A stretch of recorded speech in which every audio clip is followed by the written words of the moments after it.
सो हमारा स्वाध्याय वो 13वीं गाथा पे भाई श्री का प्रवचन से चलता था। तो अभी आज हम कलश 9 और 10 से लेंगे, और कलश 9 का थोड़ा तो चला था, तो अभी 9 और 10 कलश के बाद हम 14वीं गाथा पे जाएंगे। तो फिर आज 9-10 कलश तक चलेंगे। ये प्रवचन है ना, वो 9, 10 और 14 गाथा वाला है। Hopefully it is supposed to be a improved sound quality, so everybody should be able to hear good. So I will try to project it, and pachi after 40 minutes or so it takes to come to 14th gatha. So Rasik bhai will take few points and we will have a group discussion. Okay, અને પછી જો time હશે તો રંજના બેન ને પણ થોડું કેવું હશે તો કળશ 8 નું કહેશે.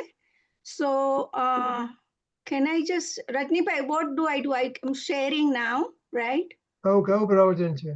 મેં જો શરૂ કર્યું તો હવે મારામાં આવ્યું છે, તો what do I do now? I share it again, right? Can you see? Yeah, we are seeing it.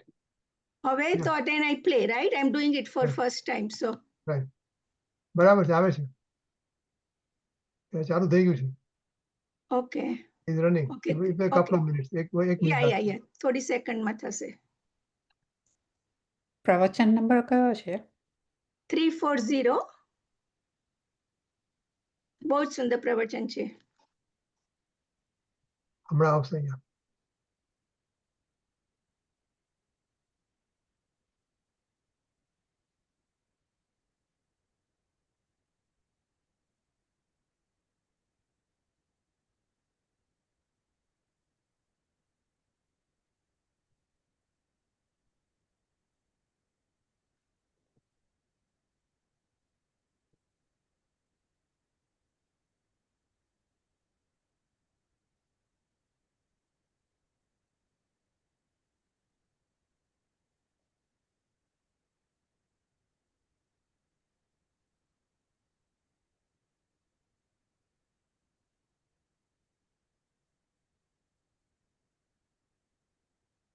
Volume.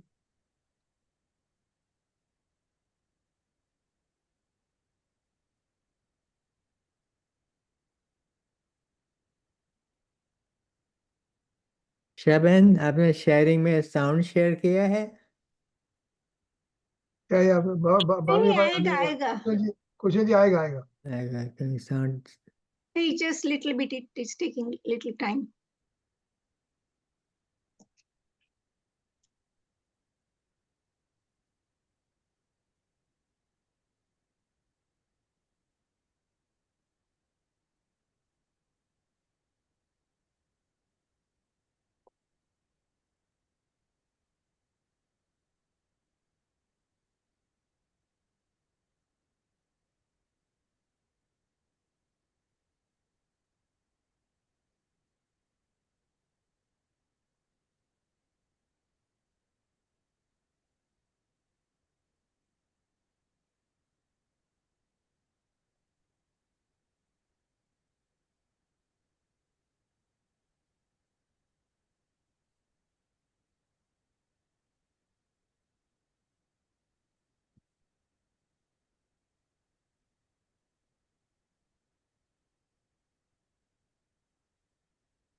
અવાજ નથી આવતો એટલે શેર કર્યું છે ને તમે? उषा बहन, जब आप शेयर करते हैं ना, उस स्क्रीन पर आता है शेयर साउंड, वो क्लिक किया आपने? वो कैसे करूं? जब हाँ, आप Now you इसका have to go back. Share बंद करिए. Usha Ben, is it just 3 or 4 or LA 3 or 4? नहीं, just plain 340. It will say I340 sound good quality. તમે બંધ કરી દો. उषा बहन, शेयर बंद करिए. आप बंद કરી દો તમારું બંધ કરી દો. फिर से आप शेयर कर. Stop sharing. So I go to stop share, right? Okay. Stop sharing. Then click share again. Again, give it to me. I'll do it. Okay. I'll do it quickly. હું તને બતાવીશ. Okay, yeah, પછી બતાવજો. Video like.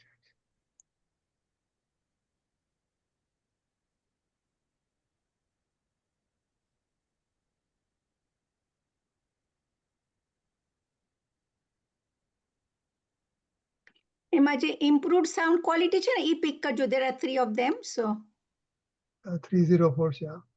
નહીં 30 નહીં 340. We need 340. 340.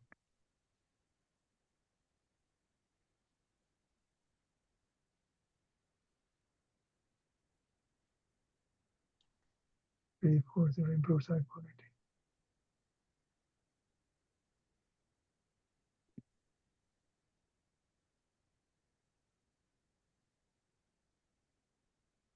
Okay, मैं करूँ एक मिनट.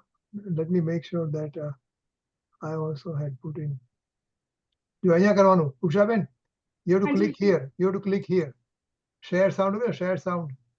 ઓમ ઓમ નમોસ્તુ નમોસ્તુ નમોસ્તુ સાચી વાત. નમો યંદાણં નમો સિદ્ધાણં નમો યં થોડુંક ફોરવર્ડ કરવું હોય તો કરી દો. નમો લોહી સહસ્રાવણં ના ના ઓમ ગર્ભિન્દુ માંગલિક ના કરવા નહીં દ્યો ગેપ આવે છે ને બે.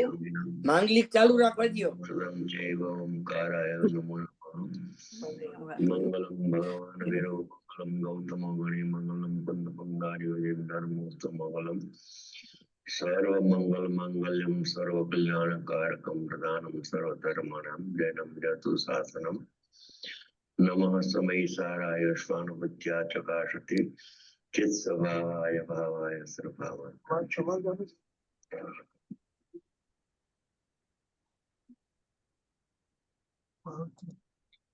I don't know what's going on. મારો આવે છે આમાં.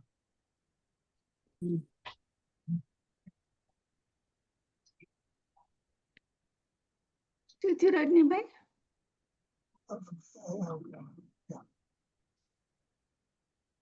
હા તમારું છે આ. હવે પોતાના અંદરથી स्क्रीन नहीं दिख रहा है એવું रहने भाई. માને છે આચાર્ય પૂર્ણ કરે છે કે તારો આત્મા તારા આત્મામાં રાગ પ્રગટ નથી. આત્માથી બહાર થાય છે રાગ.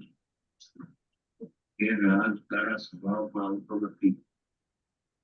એવા ના. સ્વભાવની લક્ષ કરીને અનુભવ કરી લે. रहने पाए आपका पिक्चर दिख रहा है. વિડીયો નથી આવતો. નથી નથી આવતું. અવાજ user અવાજ नहीं ય है. જુદો આવે છે. ઓલો અવાજ તો સરસ હતો. અને વિડીયો પણ નથી આવતો.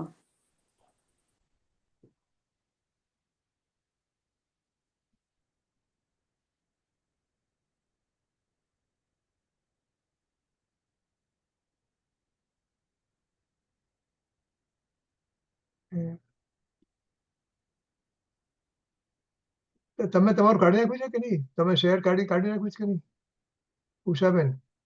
એવું હા કરો. મેં તો સ્ટોપ શેરિંગ કરેલું છે. રાઈટ. तो आप शेयर का स्क्रीन खोलिए अभी. ठीक अभी ठीक है. मैं अभी बंद कर देता हूँ.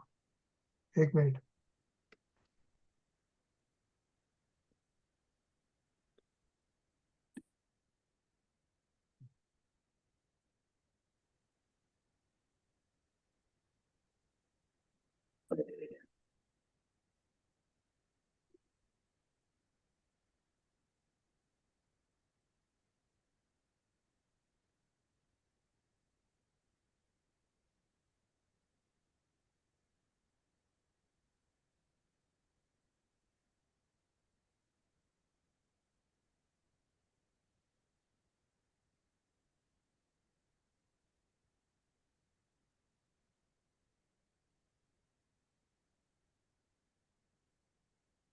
Not found. 404. 340. Sorry.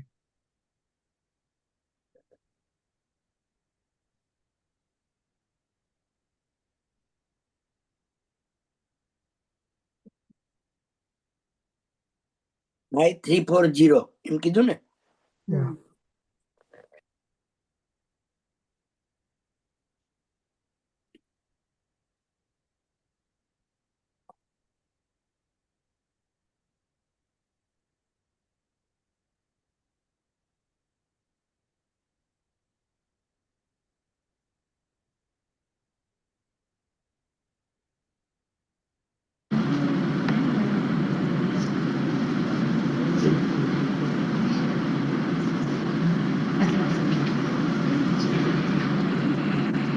બસ હવે ચાલવા દેજો.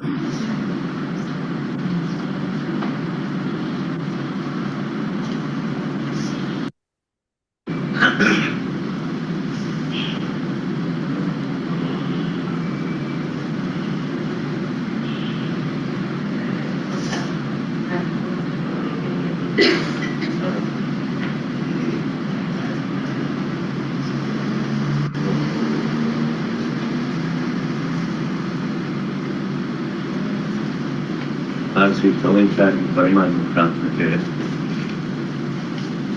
જે શુદ્ધાત્માનું એવું બતાવવાનું શાસ્ત્ર છે. પાપથી આત્મા પોતાના અજ્ઞાનથી આત્મા સર્વ પર્યાય દ્રવ્યોથી હોવા છતાં પોતાના અજ્ઞાનથી રાગથી શરીર છે માને છે. આચાર્ય ભગવાન કહે છે કે તારો આત્મા તારા આત્મામાં રાગ થતો જ નથી. આત્માથી બહાર થાય છે રાગ. એ રાગ તારા સ્વભાવમાં આવતો નથી. એવા સ્વભાવનું લક્ષ્ય કરીને અનુભવ કરી લે એ શુદ્ધાત્માને બતાવનાર શાસ્ત્ર. એમાં હવાથી બીજો પાડો છે 9 ચાલો હવાથી બેલથી થઈ શું થઈ હવા વેદને અત્યંત ગૌણ કરીને કહ્યું છે કે એટલે પર્યાયો છે પણ પર્યાયનું લક્ષ્ય છોડીને વેદને ગૌણ કરી એટલે કે વેદનું લક્ષ્ય છૂટી જાય એટલે વેદ જ્ઞાનના નહીં પણ ન જણાય. જ્ઞાન સુધી વેદ પર્યાયનો ભેદ જ્ઞાનમાં નહીં પણ જણાય ત્યાં સુધી લક્ષ્ય એનું પર્યાય ઉપર છે. ત્યાં સુધી તે મિથ્યા દૃષ્ટિ છે. પણ અનુભવનો કાળ આવે છે ત્યારે પરિણામ છે પણ પરિણામ ઉપરથી લક્ષ છૂટી જાય છે. લક્ષ છૂટે છે એટલે એમાં અહમ બુદ્ધિ પણ છૂટી જાય છે અને પરિણામથી ફીન શુદ્ધાત્મા એનું અંતર લક્ષ થાય છે. ત્યારે શુદ્ધ પર્યાય પ્રગટ થઈને અભેદ પણ અનુભવમાં આવે. ત્યારે આ અનુભૂતિના વિષય એવો ભેદ દેખાતો નથી. પાણી મલિન હતું, પટકડી નાખી મલિન પર્યાયનો અભાવ થઈ ગયો. નિર્મળ પર્યાય પ્રગટ થઈ. એ નિર્મળ પર્યાય પરિણામ અને પાણી એક જાતિના છે કે ભેદ દેખાતો. જાતિ ભેદ હોય તો ભેદ હોય. જાતિનો ભેદ ન હોય જેવું સામાન્ય છે જેવું પાણી નિર્મળ હતું પરિણામ નિર્મળ થયા. પછી કોઈ લેબોરેટરી તમે મોકલો કે આમાં દ્રવ્યનું પાણી શું અને પર્યાયનું નિર્મળ પાણી શું જોઈ મૂકી નહીં શકે, શોધી નહીં શકે. એમ બધું પાણી જ છે. દ્રવ્ય પાણી, ગુણ પાણીને પરિણામ પ્રગટ થયા પણ પાણીની જાતના સ્વચ્છ નિર્મળ પરિણામ છે. એમાં મલિનતા નથી. એમ જ્યારે આત્માને સ્વરૂપ થાય છે ત્યારે પ્રમાણ રહિત નિક્ષેપના વિકલ્પો દેખાતા નથી. એક શુદ્ધ અનુભવ થતા એક શુદ્ધ આત્માનો કેવળ અનુભવ થાય છે કે હું તો જ્ઞાનાનંદ પરમાત્મા છું. ચિદાનંદથી સ્વભાવી આત્મા ચૈતન્ય માત્ર હું છું. એમ અંતરદ્રષ્ટિ હોય શુદ્ધ અનુભવ થતા દ્વૈત એટલે બે કોઈ વાત નથી. આ દ્રવ્ય અને આ પર્યાય એવું બેમાં બેઠું દેખાતું નથી. એમાં તો પર્યાય છે જ નહીં પણ તેનું જ્ઞાન થતા જ્ઞાતા જ્ઞાન અને ધ્યેયની અભેદતા થાય છે. એટલે કે આ અનુભવ છે એવો ભેદ દેખાતો નથી. એકાકાર ચિહ્ન માત્ર દેખાય છે. ચૈતન્ય માત્ર, દ્રવ્ય પણ ચૈતન્ય, એનું ગુણ પણ ચૈતન્ય, અને પર્યાય પણ ચેતના ચૈતન્ય. ભાઈ એક આકાર દ્રવ્યનું પર્યાય નામ ભેદે ભેદ છે, વસ્તુ પ્રતિ અખંડ જ્ઞેય છે. એ જ્ઞેય છે. આ જ્ઞેયની પ્રધાનતાથી વાત ચાલે છે. કોઈ વખતે જ્ઞેયની પ્રધાનતાથી વાત કરે અને કોઈ વખતે જ્ઞેયની પ્રધાનતા. એમ બે પ્રકારના અખંડની પદ્ધતિના પ્રકાર છે. અહીં વિજ્ઞાન અદ્વૈતવાદી તથા વેદાંતિ કહે છે અન્યમતી. અન્યમતી હવે ટકોર કરે છે જૈન દર્શન કે છેવટ પરમાર્થ તો અદ્વૈતનો જ અનુભવ થયો. અમે અદ્વૈતનો અનુભવ કરીએ છીએ, તમે અદ્વૈતનો અનુભવ કરો, અમારા ને તમારામાં કઈ ફેર નથી. એ મોટો ફેર છે. એકાંત અદ્વૈતમાં જો છો, અમે કથનચિત અદ્વૈત જાણીએ છીએ. તે કથનચિત ને છોડ્યું છે કે તારું જ્ઞાન ખોટું છે. જ્ઞાન ખોટું તેથી છતાં પણ ખોટી છે તારી. તમે વિશે શું કહ્યું?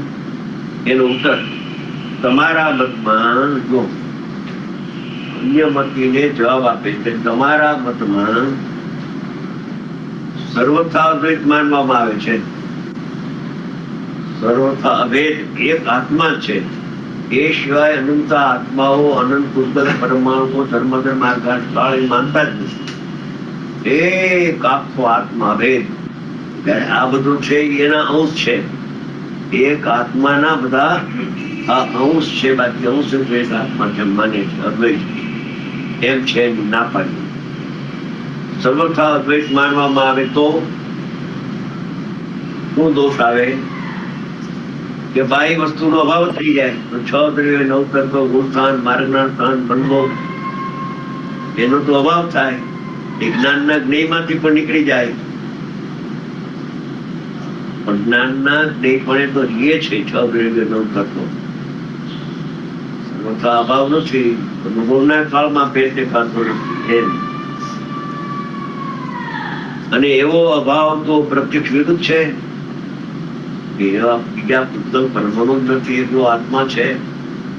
અને અજ્ઞાન થાય છે તો સ્વાશ્રિત થાય છે તે પરાશ્રિત.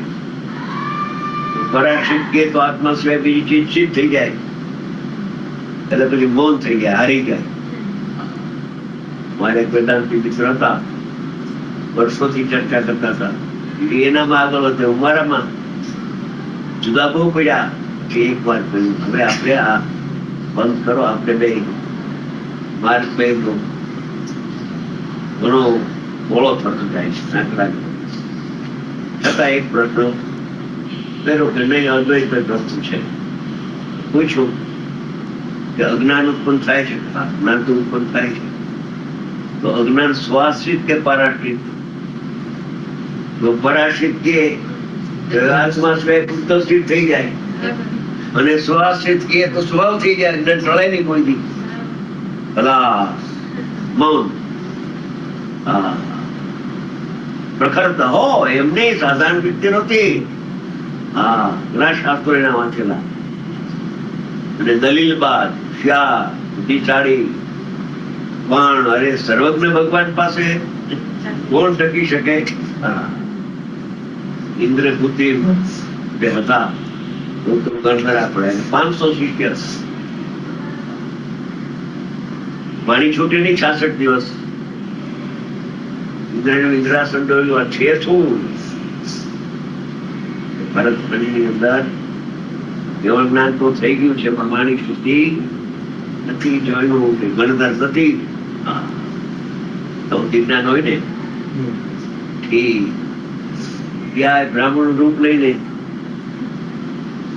ગૌતમ ગણધર પાસે એ નવ તત્વનું સ્વરૂપ સમજાવો. નવ તત્વનું સ્વરૂપ આ વાત ક્યાંથી તમે સાંભળી? તો કે અમારા ગુરુ છે ને એને વાત સમજાવી છે. એનું સ્વરૂપ તમે સમજાવો. તને નથી સમજાવું, ચાલ તારા ગુરુ સમજાવું. આ કે મારે એક કામ આવ્યા નથી માણસ સમજાવ્યું. માન ગળવા માંડ્યું ને અંદર દાખલ થયા તો અનુભવ વિશેષ ચિંતા આવી, ગુણી જ્ઞાન બાવલી સંત થઈ ગયા, માણી ઓમકાર ગણી છૂટી, ખુશી ખુશી થઈ ગઈ, તરસતા હતા બધા, વાણી છૂટતી વાણી છૂટતી. એમ આ કે છે કે એકાંત અદ્વૈત નથી, કથનચિતભાઈ કે કથનચિત અદ્વૈતી જ્ઞાનના પડસામાં શાદવાદ છે, શુદ્ધ આત્મામાં શાદવાદ નથી, શ્રદ્ધાની પર્યાયમાં પણ શાદવાદ નથી. એક જ્ઞાન સવિકલ્પ એવું છે કથનચિત, એમાં લાગુ પડે છે ત્યારે એ જવાબ આપે છે. સર્વથા અદ્વૈત માનવામાં આવે તો બાહ્ય વસ્તુનો અભાવ થઈ જાય, અને એવો અભાવ તો પ્રત્યક્ષ વિરુદ્ધ છે. અમારા મતમાં જૈન દર્શન કહે છે, અમારા અભિપ્રાયમાં મતમાં, સર્વજ્ઞના મતમાં નૈવિવક્ષા છે તે બાહ્ય વસ્તુનો લોપ કરતી નથી. નિશ્ચયથી આત્મા છે ને વ્યવહારને આત્મા સિવાય બીજા પદાર્થો પણ છે, વ્યવહારને જણાય છે. એમ વ્યવહાર નહીંથી પર પદાર્થોને જ્ઞાન જાણે છે, વ્યવહાર નહીંથી. એવા નૈવિવક્ષા છે. જ્યારે શુદ્ધ અનુભવથી વિકલ્પ પટી જાય છે ત્યારે આત્મા પરમાનંદને પામે છે. દૈવના બે દૈવના વિકલ્પ શાદવાદ છે ને, બે દૈવ વિકલ્પ તૂટી જાય. તેથી અનુભવ કરાવવા માટે શુદ્ધ અનુભવમાં દ્વેષ પામતું નથી. જો બીજું દેખાશે પર્યાય, આ દ્રવ્ય પણ છે અને મને પર્યાય પણ દેખાય છે, અનુભવ નહીં થાય. પર્યાય દેખાય તો અનુભવ ન થાય, તો પર પદાર્થ દેખાય તો અનુભવ થાય. એ તો પ્રમાણ જ્ઞાનની બહાર વિયોગતો, જેને આત્મા કરવું હોય એને પ્રમાણ જ્ઞાનની બહાર ન જાય. બીજા શું કરે છે અથવા બીજા શું કહે છે એ બિલકુલ એવું ઇન્દ્રિય જ્ઞાન બંધ કરી દીધું. પ્રમાણની અંદર દ્રવ્ય પર્યાય સ્વરૂપ વસ્તુ છે, એ પર્યાયને નજરમાં રાખે તો દ્રવ્ય તિરોભૂત થઈ જાય છે. દ્રવ્ય સ્વભાવ દ્રષ્ટિમાં આવતો નથી, માટે પર્યાયનું પણ લક્ષ છોડી દે અને દ્રવ્ય દ્રષ્ટિ કરતો અનુભવ થશે. અનુભવ થશે ત્યારે નિર્મળ પર્યાયથી અનન્ય પણ જ્ઞાનનું જ્ઞેય થશે. ત્યારે કથનચિત અદ્વૈત અભેદ છે. અનુભવના કાળમાં પર્યાયનો ભેદ છે, પણ પર્યાયનો ભેદ દ્રવ્ય રૂપે અભેદ થઈ ગયો હવે, એટલે ભેદ દેખાતો નથી. જો બાહ્ય વસ્તુનો લોપ કરવામાં આવે તો આત્માનો પણ લોપ થઈ જાય. આત્મા સિવાય બીજા પૂતગલ પરમાણુ ધર્મ આકાશ અનંતા સીધો છે પર્યંત. આચાર્ય ઉપાધ્યાય સાધુ બીજા પદાર્થો છે, સાધકો છે, પરમાત્મા એને ન માને તો આત્માનો જ અભાવ થઈ જાય અને શૂન્યવાદનો પ્રસંગ આવે. માટે તમે કહો છો તે પ્રમાણે વસ્તુ સ્વરૂપની સિદ્ધિ થઈ શકતી નથી. વેદાંત કહે છે કે તમે માનો છો એવું બધું, અને વસ્તુ સ્વરૂપની યથાર્થ શ્રદ્ધા વિના જે શુદ્ધ અનુભવ કરવામાં આવે, તમને તો શુદ્ધનો અનુભવ થઈ ગયો. કેમ કે પર પદાર્થ નથી. પર પદાર્થ જો હોય તો અમને શુદ્ધ અનુભવ ન થાય. જૈન દર્શન કે પર પદાર્થ હોય ને અનુભવ થઈ જાય. પર પદાર્થ નું લક્ષ છૂટી જાય ને દ્રવ્ય નું લક્ષ થઈ જાય. પર પદાર્થ નું અસ્તિત્વ અનુભવમાં વાતક નથી. પરિણામ નું અસ્તિત્વ અનુભવમાં બાધક નથી. પરિણામ નું ને પર નું લક્ષ એ બાધક છે અનુભવમાં. લક્ષ છોડી દે. એ છે વસ્તુ સ્વરૂપની યથાર્થ સદા વિના જે શુદ્ધ અનુભવ કરશે એ વિખ્યાત છે. શૂન્યનો પ્રસંગ હોવાથી તમારો અનુભવ પણ આકાશમાં પૂર્ણ અનુભવ છે. રવાડે ચડી જાય કે એકલો દ્રવ્ય સામાન્ય પર્યાય છે જ નહીં, પર્યાય જ નથી. એટલે પર્યાય આત્મામાં નથી કે પર્યાય પણ નથી. એ કઈ વિચાર્યું? શું પર્યાય પર્યાયપણે છે એમ જો નક્કી કરવા જાય તો અમારી દ્રષ્ટિ વિપરીત થઈ જશે, પર્યાય દ્રષ્ટિ થશે. કે પર્યાયના જ્ઞાનથી પર્યાય દ્રષ્ટિ ન થવાય. પર્યાયમાં હમ કરે તો પર્યાય દ્રષ્ટિ થઈ જાય. જ્ઞાનીને પર્યાયનું જ્ઞાન હોય છે. આ બધું લખ્યું છે શાસ્ત્ર, પર્યાયની વાત કેટલી કરી છે. આમાંથી અશ્રુ અવધિ મનો પ્રયોગ જ્ઞાન પર્યાયની વાત છે. મૂળ સ્થાન માર્ગના સ્થાન. હા, એ વાત સાચી છે. એ આત્મજ્ઞાનનો વિષય નથી, એ મનનો વિષય, બુદ્ધિનો વિષય છે. એ વાત સાચી છે. બાકી છે જ નહીં એમ છે નહીં. આગળ સુધનીનો ઉદય થાય છે. સૂર્યનો ઉદય થાય એમ આત્મજ્ઞાન પ્રગટ થાય. ઉદય એટલે પ્રગટ થાય. અનંતકાળથી એ આત્મજ્ઞાન વિડાઈ ગયું હતું. જ્ઞાનના અભાવમાં આત્માના દર્શન નહોતા થતા. એનો કાળ પાકે છે જયારે પર્યાયનો, અને એને જીનવાણી કોઈ નિમિત્ત હોય કે સાક્ષાત અનુભવી હોય ત્યારે એને અંતરનું જ્ઞાન પ્રગટ થાય છે. એમાં પરમાત્માના દર્શન થાય છે. આ કાળમાં નાના મોટા બધાને, બહેનોને, ભાઈઓને, અભણને બુઠા છાપ હોય અને કખ ગગર ના આવડતું હોય, આ કેપના જેવાને કાંઈ ને નતો આવડતું, હમણાં શીખે છે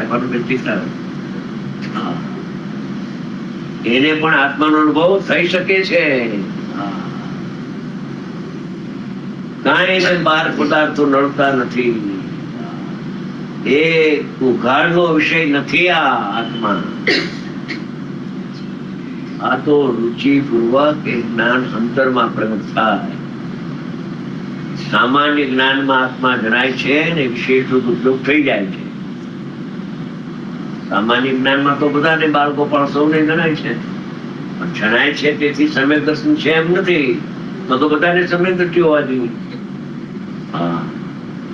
અને જો જણાતા જ નથી તો જ્ઞાનનો અભાવ થતા દ્રવ્યનું અસ્તિત્વ રહે તો લક્ષણના અભાવે લક્ષણનો અભાવ થઈ જાય છે. માટે લક્ષણ પ્રગટ છે.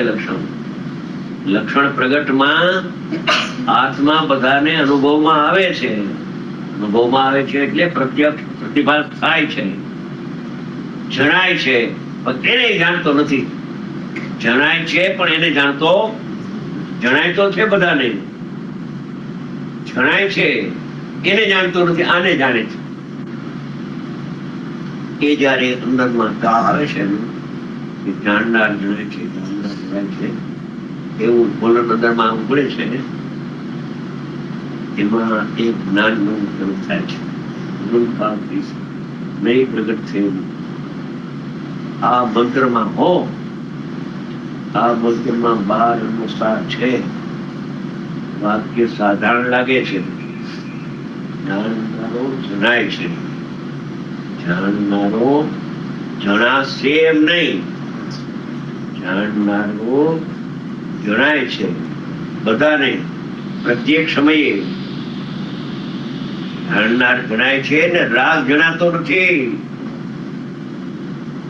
દ્રવ્ય જણાતા નથી. દ્રવ્યને જાણનારું જ્ઞાન જુદું, અને જે સામાન્ય ઉપયોગમાં લક્ષણમાં આત્મા જણાય છે જુદી ચીજ છે. સમય એક, પર્યાય એક ને ભાગ બે છે. અજ્ઞાનીને પણ બે ભાગ છે. એટલે તો બાળકો પણ સૌને અનુભવમાં આવે છે એમ કહ્યું ને. ઇન્દ્રિય જ્ઞાન તો સર્વથા ભિન્ન છે. એ કથનચિત ભિન્ન અભિન્ન નો પાઠ નથી. અને લક્ષણ તો કથનચિત ભિન્ન અભિન્ન છે. કથનચિત અભિન્ન છે ને જ્ઞાનમાં, એટલે જણાય છે. સર્વથા ભિન્નમાં ન જણાય. રાગ સર્વથા ભિન્ન છે, એમાં એ ન જણાય. રાગમાં પણ ઇન્દ્રિય જ્ઞાન જે પરાલંબિત છે એમાં પણ કેમ કે પણ સર્વથા ભિન્ન છે. અને જે જ્ઞાન છે લક્ષણ ઉપયોગો લક્ષણમ, એ ઉપયોગમાં બધાને બાળ ગોપાલ સૌને અનન્યપણે જણાય છે. કથનચિત અભિન્ન છે, ભેદ છે, એમાં જણાય છે. તો કંઈક જાણનાર જણાય છે. એ વાક્ય બધાને માટે મંત્ર છે. અને દિવસના 10 વખત વિચાર કરીને 10 વખત ઇંગ્લિશમાં એક કહેવત છે કે બહુ ક્રોધ ચડી જાય ને, બહુ ક્રોધ જેને વ્યાપી જાય કસાય, તો ઇંગ્લિશ લોકો એમ કે 1 2 3 4 5 6 7 8 9 10 કેટલું તારે બોલવું તો કસાય દબાઈ જશે. એમ મેં સાંભળી છે વાત નાનીમાં. એમ જયારે ખૂબ કસાય ચડી જાય, પિત્તો ફાટી જાય, કોઈ વખતે કોઈ નોકર ઉપર કે કોઈ સાસુ હોય તો વહુ ઉપર ને વહુ હોય તો સાસુ ઉપર, પિતા હોય તો પુત્ર ઉપર ને પુત્ર હોય તો પિત્તો ફાટે ત્યારે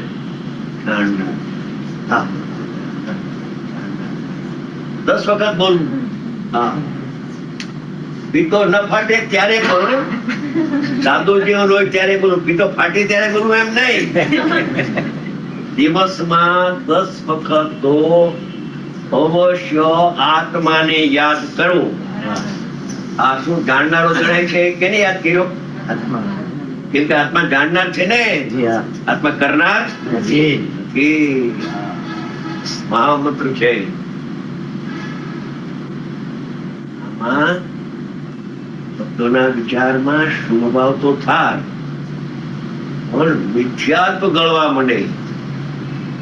અને બીજી કરતા બુદ્ધિની શુભભાવની ક્રિયામાં શુભભાવ તો થાય, પણ મિથ્યાત્વ દ્રઢ.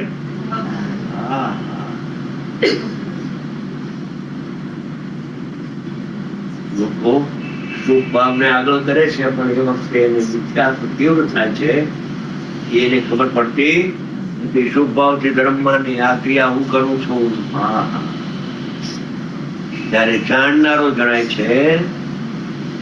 એમાં તો લક્ષ આત્મા ઉપર આવ્યું, બીજું બધું બંધ થઈ ગયું. તો પરના લક્ષ્ય જે પાપના પરિણામ થતા હતા, શુક્રના લક્ષ્ય કે વેપારના લક્ષ્ય પાપના પરિણામ તો બંધ થઈ ગયા. જાણનાર બીજું કઈ જણાતું મહામંત્ર છે.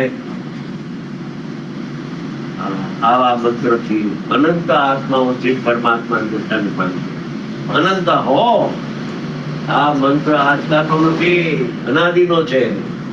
એમ નમોકાર મંત્ર અનાદિનો છે ને, એમ આ મંત્ર પણ અનાદિનો જાણનારો થાય છે. સમયસારમાં આવ્યું બાળકો પાડશો ને ભગવાન આત્મા જણાય છે એટલે કે જાણનારો. ઉષાબેન મને કહેજો ક્યારે બંધ કરવાનું હોય. રજનીભાઈ, આઈ થિંક આપણે 9મો કળશ આવે છે ને, 10મા પર ભાઈ જાય છે તો ત્યાં બંધ કરી દઈએ. 10મો નેક્સ્ટ ટાઈમ લેશું તો રસિકભાઈ ને થોડો ટાઈમ રહેશે. You want to stop now? ના, હજી છે જરાક જ 2-3 મિનિટ જેવું એટલું છે, પછી 10મો આવશે. આ કોઈ નવી વાત નથી, સમયસારની વાત છે. અરે જાણનારો જણાય છે ત્યાં તો મિથ્યાત્વ તો ગળવા મળે, પણ તીવ્ર કષાયના પરિણામો બાદ નથી. પછી કષાયને બંધ કેમ કરવા એ ખબર નથી. આત્માને યાદ કરે કષાયની મતલબ છે જે કરતા બુદ્ધિ વિના થાય. એમાં રુદ્રને ઉદય થાય છે, જ્ઞાન પ્રગટ થાય છે, આત્મજ્ઞાન નવું. એની સૂચનારૂપ હવે 14મી ગાથા આવે છે ને, એની સૂચનારૂપ શ્લોક છે. 10મો શ્લોક બહુ ઊંચો છે.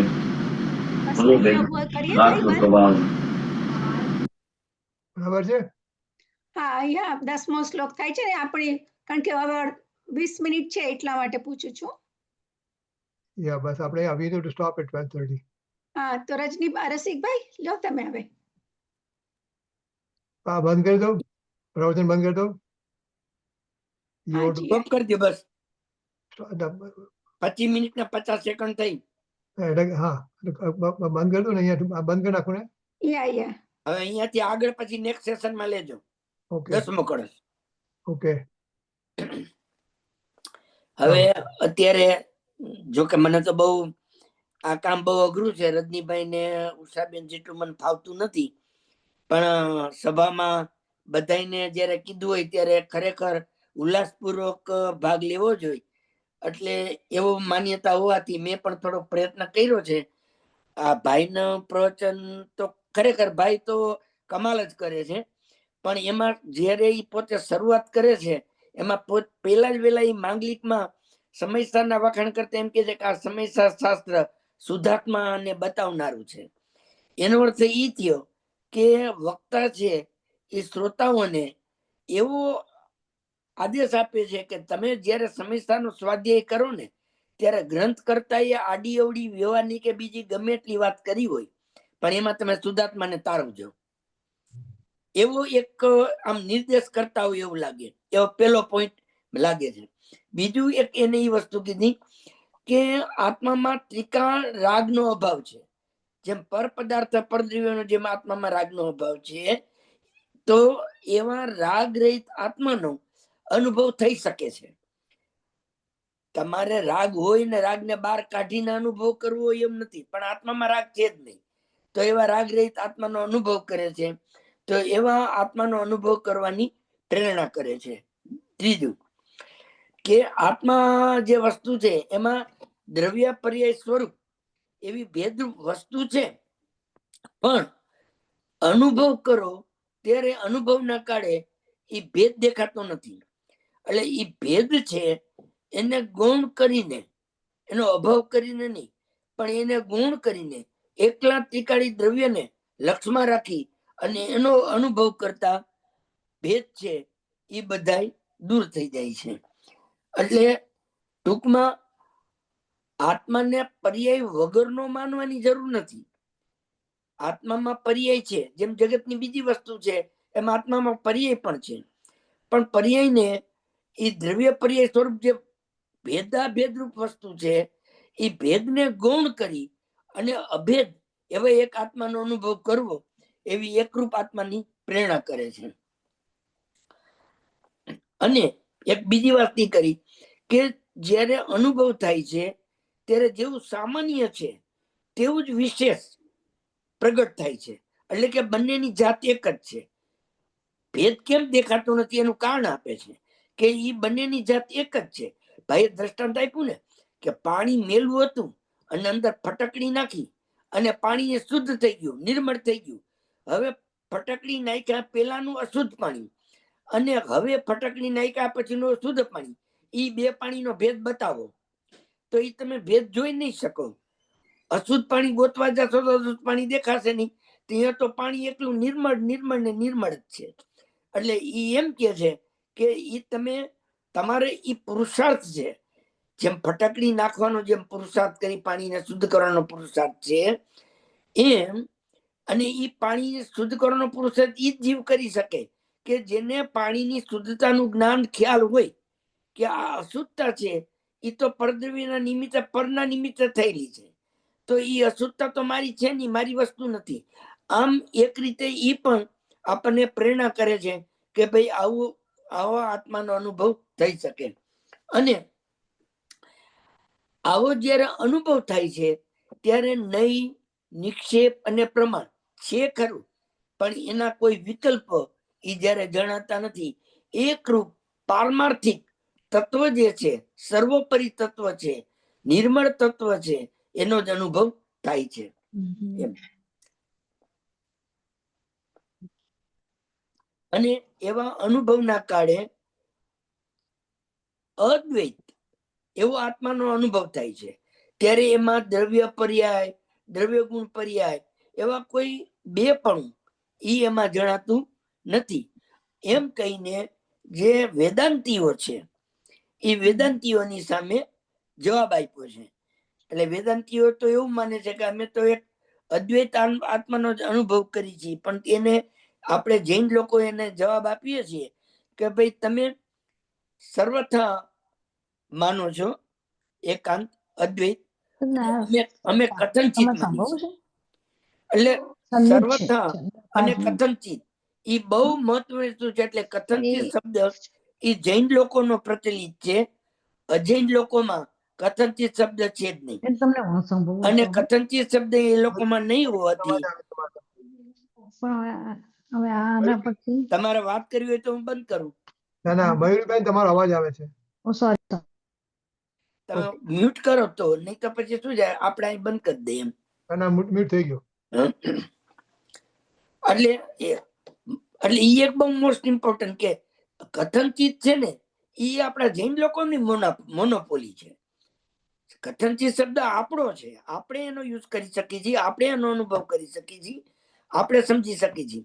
અન્ય મતીઓ સમજી શકતા નથી અને એનામાં સર્વથા હોવાથી તેમનું જ્ઞાન ખોટું છે અને જ્ઞાન ખોટી હોવાથી તેમની દ્રષ્ટિ પણ ખોટી, શ્રદ્ધા પણ ખોટી છે. એટલે મિથ્યાત્વને દ્રઢ કરે છે. ત્યારે જૈન મતી ઈ પોતે કથનચિતનો ઉપયોગ કરી સિયાદવાદના ઢાલને હાથમાં રાખી અને પોતે પોતાના જ્ઞાનને ચોખ્ખું કરીને સમ્યક દ્રષ્ટિ થઈ શકે છે. આમ આડકતરી રીતે ઝીણવથી જુઓ ને તો નાની એવી કેટલી બધી બાબતો ભાઈના પ્રવચનમાં આવે છે કે તમે ઈ ભલે શબ્દ ન બોલ્યા હોય પણ એની પાછળનું તમે એનું હાર્દ તપાસવા જાવ ને તો તમને અંદર એવું જ શુદ્ધાત્માનું આમ જાણે સુમધુર સંગીત વાગતું હોય ને એવો અનુભવ થાય. મને તો હું જયારે ભાઈને સાંભળું ત્યારે મને તો એવું જ લાગે છે કે ભાઈ તો જાણે આમ શુદ્ધાત્માના ગાણા ગાવા બેઠા હોય ને એવું લાગે એમ. એટલે બીજું, અને બીજી એક વસ્તુ કે ભાઈ આ સ્યાદવાદ વસ્તુ છે એ છે જૈન મતમાં, પણ એમ કે આત્મામાં સ્યાદવાદ નથી. અનુભવ થાય ત્યારે સ્યાદવાદનો જન્મ થાય છે. એટલે ખરેખર સમ્યક દ્રષ્ટિ છે ને એ સાચા સ્યાદવાદી છે એમ સમજવાનું. અને પર અને પર્યાય ઈ કોઈ એમ કે છે કે અનુભવ એમાં બાધક નથી, પણ એમાં એકત્વ, એમાં હું પણ, એમાં ઠીક પણ, એમાં મારો પણ, એવું જે એની સાથેની એકતા બુદ્ધિ ઈ અનુભવમાં બાધક છે. બાકી પર અને પર્યાય એ હોવું અને એનું જ્ઞાન હોવું એ કોઈ બાધક નથી. કારણ કે જ્ઞાનીને પણ પર્યાયનું તો જ્ઞાન હોય. જ્ઞાન સ્વભાવી આત્મા એ કોનું જ્ઞાન ન કરે અને ક્યારે ન કરે? જ્ઞાન તો પ્રત્યેક સમય થઈ રહ્યું છે, પણ એમાં એકત્વ, મમત્વ કે હું પણ એવું જો કરે તો એને એ અનુભવમાં બાધક થાય. અને એટલે એમ કીધું ને કે ભાઈ પર્યાયના જ્ઞાનથી પર્યાય દ્રષ્ટિ ન થાય, પણ એમાં એકત્વ કરે તો પર્યાય દ્રષ્ટિ થાય. અને બીજું એક વાત કરી કે આ અબાળ ગોપાળ સૌને અનુભૂતિ સ્વરૂપ આત્મા આ જ્ઞાનની પર્યાયમાં તો જણાઈ રહ્યો છે એટલે કે પોતે સત્તા સ્વરૂપ વસ્તુ છે એવું એને જ્ઞાન થઈ રહ્યું છે. જો જ્ઞાન લક્ષણ છે અને જો એવો અનુભવ ન થતો હોય તો લક્ષણના અભાવથી લક્ષ જેનું છે એ લક્ષ એવું દ્રવ્ય એનો જ અભાવ થાય તો એવું બને નહીં. એટલે લક્ષણ છે ઈ એમ કે છે કે પ્રત્યેક સમયે એના લક્ષને પ્રસિદ્ધ જ કરે છે. ગળપણ છે એ સાકરને પ્રસિદ્ધ કરે છે એમ. એટલે એ લક્ષણ અને લક્ષ એ બંને એક સિક્કાની બે બાજુ છે.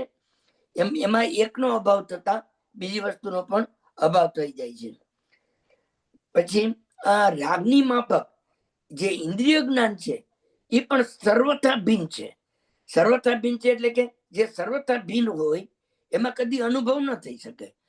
એટલે ગમે એટલી રાગની ક્રિયા કરો કે ગમે એટલા ઇન્દ્રિય જ્ઞાનનો વ્યાપાર 24 કલાક ચાલુ રહે અને શાસ્ત્રના શાસ્ત્ર ગંજના ગંજ થોથા વાંચી નાખે તો પણ એ ઇન્દ્રિય જ્ઞાનમાં એ પરલક્ષી રાગમાં તાકાત નથી કે જે આત્માનો અનુભવ કરી શકે. કારણ કે જે સર્વથા ભિન્ન હોય એનાથી આત્માનો અનુભવ ન થાય એમ. અને બીજું ખાસ એક વસ્તુ એ કરી કે દરેકે આબાળ ગોપાળ સૌએ અનુભૂતિ સ્વરૂપ આત્મા જણાઈ રહ્યો છે ને એમ ભાઈએ પ્રેરણા કરી કે આખો દિવસ દરેક મુમુક્ષુએ, દરેક આત્મ ઈચ્છુક જીવે દિવસમાં 10 વાર તો જાણનારો જણાય છે એની માળા ઓછામાં ઓછી સવારથી સાંજ સુધીમાં 10 વાર કરવી. બને તો હાલતા ચાલતા એ 10 વાર એ માળા ગણવા જેવી છે. બીજું કાંઈ યાદ ન રહે તો મને તો જાણનારો જ જણાઈ રહ્યો છે, મને જાણનારો જ જણાઈ રહ્યો છે. તો આ જે પરને જાણવાના જે ચક્ષુ જે ખુલેલા છે ને એ ઓટોમેટિક બંધ થઈ જશે. અત્યારે જ્ઞાન પરને જાણે છે, પરને જાણે છે, તો અહીંયાથી પાછું ફરતું જ નથી, રિબાઉન્ડ થતું જ નથી, અહીંયાથી જ્ઞાન વ્યાવૃત થતું જ નથી. હવે એની વિધિ ભાઈ એટલી સરસ બતાવી છે આમાં કે જો જ્ઞાન એ પરને જાણ્યા કરશે તો જાણેલાનું શ્રદ્ધાને થયા વગર રહેશે નહીં. તો એટલા માટે થઈ અને પેલા અંદરથી એક નકાર કર, ના પાડ કે ખરેખર મને તો મારા જ્ઞાનની પર્યાયમાં મને મારો આત્મા જ જણાઈ રહ્યો છે, મને ખરેખર પણ જણાતું નથી. આવી સુંદર પ્રેરણા ભાઈએ બહુ સરસ કરી છે, જે આપણા બધા માટે ખૂબ ખૂબ હિતકારી છે. આવી રીતે 11-12 પોઈન્ટ માંડ હું કરી શક્યો છું. બાકી વિશેષ આપ સૌ આમાં એડ કરો, ઉમેરો કરો, આમાં કઈ ત્રુટિ હોય તો સુધારો કરો, કે જેથી કરીને આપણા બધાનું જ્ઞાન ચોખ્ખું થાય.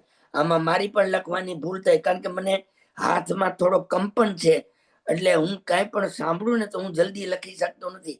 આ 12 પોઈન્ટ લખતા મને 30-35 મિનિટ થઈ, એટલે મને બહુ તકલીફ પડે છે. એટલે મેં ઉષાબેન કીધું કે આ પહેલી વખતે કીધું છે, અને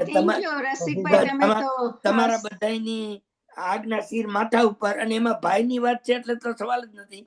પણ મને તમે જયારે કયો ને, તમે બોલતા હો કે રસિકભાઈ આમાં તમારે કઈ કેવું છે, તો આપણે બધા એક જ ધર્મગુરુના પિતા સંતાન છીએ, બરોબર? તો આપણા વચ્ચે તો કઈ એવું હોય જ નહીં. કરોડપતિ બાપના દીકરા પૈસા ગણે, તો આપણે તો તત્વજ્ઞાનને જ ગણવાનું છે, એને જ વાગડવાનું છે. આપણે બધા ભાઈ ભાંડેડા ભેગા બેન આપણે કરવાનું શું છે? અને હવે જે શેષ જિંદગી બાકી છે એ તો આમાં વ્યતીત થાય, તો એકબીજાનો હાથ પકડી અને સત્ય માર્ગે સાચી વસ્તુ એ દોરી જાય, એ જ આપણે કરવાનું છે. તો મને બહુ આમાં કઈ પણ તમે વધારે વિશેષ પ્રકાશ પાડશો તો મને ખૂબ આનંદ થશે. બધાને સાદર જય જિનેન્દ્ર. રસિકભાઈ, બહુ સરસ કીધું રસિકભાઈ. હા, એક વસ્તુ આવેલી આપણે મોક્ષ માર્ગના વિચારો છે ને, એમાં કે રાજનભાઈ પૂછે કે સૌથી મોટું પાપ કયું, સૌથી પાપ કયું? તો કે પરને જાણવા જઈએ ને એ જ મોટું પાપ છે. પરને જાણવા જવું ને એ સૌથી કેટલું સરસ એ પ્રમાણે આવી ગયું, બરાબર જણાય છે. ઓકે, તમારે જે કહેવું તો ઉષાબેન, આપણે બીજાને બી કોઈને કઈ કહેવું હોય તો કહી શકો. Stop at 12:30. અને ખરેખર દરેકે એક બીજું કહું, દરેકે ખરેખર પાર્ટિસિપન્ટ થવું જોઈએ. જે કઈ પણ પોતાને ભાવ હોય એમાં. આમાં કોઈ પરીક્ષા તો લેતું જ નથી કે ભાઈ તમે ખોટા પડ્યા. આમાં દરેકે પોતાનો તો શું છે, એક જાતનો એક આમ ટેમ્પો રહે, બધાને ઉત્સાહ ને આનંદ આવે કે ભાઈ આપણે અડધી કલાક જ ભાઈનું પ્રવચન સાંભળી, તો બાકીની અડધી કલાક 20 મિનિટ 30-25 મિનિટ આપણે જે કઈ પણ ટાઈમ હોય એ પણ આપણે બધા ઉત્સાહથી ભાગ લઈને તો આનંદ આવે એમ. Very good. અને આઈ થિંક અત્યારે વોલન્ટિયર છે કહી શકે કે નેક્સ્ટ ટાઈમ કોની તૈયારી છે, અને પાછળથી બી મને કહી શકો કે રજનીભાઈને કે કોઈને બી કુશલજીને, તો દેટ વિલ બી નાઇસ. અને આ પ્રવચન તો આપણે કહી દઈશું, જેને કરવું હશે ને તૈયાર એને અગાઉથી. એટલે કોઈ વોલન્ટિયર હોય તો પ્લીઝ લેટ અસ નો નાઉ, અથવા તો પાછળથી. ના હમણાં મોક્ષના ઉમેદવાર તૈયાર થશે ઉષાબેન. હાજી, હમણાં મોક્ષના ઉમેદવાર કહેશે કે હું કહીશ, હું કરીશ. રંજનભાઈ કહેવાના હતા? રંજનભાઈ, હા, મને ખાલી એક વાત અહીંયા કેવી હતી રસિકભાઈ, આપણે છે ને વાત કરીએ કથનચિત અભિન્ન, એ વાત થોડીક સમજવા જેવી છે કે શા માટે કથનચિત અભિન્ન ની વાત કરી. બરોબર. હા, એટલે ઈ કથનચિત અભિન્ન થાય ને, કારણ કે જ્ઞાનની પર્યાય તો પર્યાય છે, રાઈટ? એટલે પર્યાય તો આપણે વ્યવહારમાં ગણી લઈએ, બરાબર, અને તો રાગે પર્યાય છે, બરાબર. પણ રાગને આપણે ભિન્ન ગણીએ છીએ, જ્યારે જ્ઞાનની પર્યાયને આપણે કથનચિત અભિન્ન કીધી. બરાબર. કારણ કે જ્ઞાનની પર્યાય આત્માને મળતી છે, બરોબર, પણ એટ ધ સેમ ટાઈમ એટલા માટે એ અભિન્ન છે, પણ એટ ધ સેમ ટાઈમ એ પર્યાય છે, એટલે પર્યાય આત્મામાં નથી, ઈ અપેક્ષાએ ઈ વ્યવહાર છે, એટલે ભિન્ન છે. અને બીજું એક પોઈન્ટ એમ વિચારવું આપણે કે આ ગાથા 13 માં આ વાત બધી કેમ પાછી કથનચિત અભિન્ન નું કહી દો ભેગું. એટલે કથનચિત અભિન્ન એટલે જ્ઞાન મળતી થઈ, રાઈટ? એટલે ઈ જ્ઞાનને જ્ઞાનનું મળતું થયું, એટલે જે અભેદપણું જે થયું ને એના હિસાબે થયું, કારણ કે એટલા માટે એને કથનચિત અભિન્ન હા. કીધી, ત્યારે જ અભેદ થઈ શક્યું. હવે એ આ વાતમાં તમે કરી ત્યારે એના અનુસંધાનમાં ચેતનભાઈ આપેલું એક દ્રષ્ટાંત યાદ કરાવું કે હાથમાં બળતરા થઈ હોય, મરચા સુધાર્યા હોય કે કઈ કરે તો હાથમાં બળતરા થઈ હોય, તો એ હાથને બરફ ઉપર મૂકો તો એ હાથ બરફને અયડા ન અયડા બરોબર. અયડા ન અયડા બરોબર એટલે કે બરફ ભીન વસ્તુ છે, હાથ ભીન વસ્તુ છે. જો હાથ બરફ પર અડે નહીં તો હાથની બળતરા મટે નહીં. પણ બરફ અને હાથ એ બંને એકરૂપ નથી થતા, તદ્રુપો ન ભવતી. એકરૂપ નથી થતા એનો અર્થ એમ કે તદ્રુપો ન ભવતી. તદ્રુપો ન ભવતી એટલે કે એ કથનચિત ભિન્ન અભિન્ન, અયડા ન અયડા બરોબર, એમ એવું એમ સમજવાનું. નહીં તો જો સર્વથા ભિન્ન હોય તો અનુભવ ન થાય.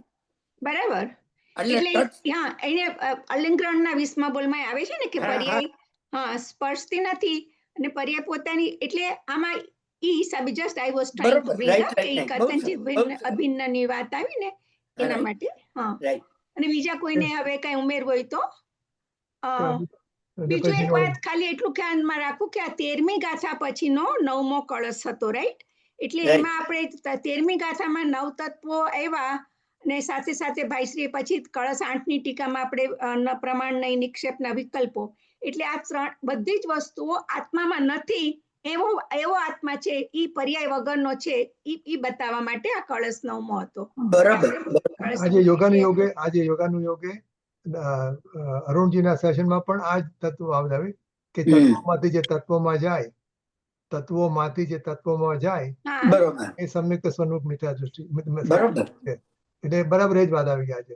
ભાઈશ્રીનો બોલ હતો ને, રાઈટ. કોને લેવું છે હવે? જીનવાણી 12:30 લઈ લ્યો જરસિકભાઈ, તમે લઈ લ્યો. હા, બસ રજી. બરોબર. રંજનાબેન સોરી, આપણે નેક્સ્ટ ટાઈમ બીજું તમારે કેવું હોય તો કહી શકશો. ના વાંધો નહીં, will continue. Okay yeah, let's keep on time. આવતી વખતે કોણ મોક્ષના ઉમેદવાર તૈયાર થયા? એ કરશે, ઉષાબેન કરશે. અચ્છા, ઓકે. Ushaben will arrange. ઉષાબેન પછી કોઈ નો તૈયાર થાય તો તમે અણનમ રહેજો, બીજું શું. ના આપણે બધા સાથે ડિસ્કસ કરીશું, પણ જો બધા થાય ને તો આવી રીતે તમે આજે બહુ સુંદર કર્યું, એટલે સરસ સમરી બી થઈ. તમારે તો રહેવાનું. ના મેં આમાં કેવું થયું, મને કટકે મને પાછળનો ભાગ મોકલ્યો હતો ને ભાવાર્થ નો, તો એના મેં પોઈન્ટ કરી નાખ્યા. ફરી પાછા ઉષાબેન વાત થઈ તો કે હું તમને ફરી વાર મોકલું છું. એટલે કાલે રાતના હું 12:30 1 વાગ્યા સુધી જાગતો હતો અને સાંભળ્યું. એટલે કહેવાનો અર્થ શું છે કે હું મને સાંભળું છું, પણ માને રદ્દીભાઈ મને છે ને આ પેન હાથમાં પકડું ને એટલે મારા સામે આમ ધ્રુજવા માંડે, પછી મારું લખેલું જ મને વચાય નહીં. તમે 14મા ગુણસ્થાનમાં છો.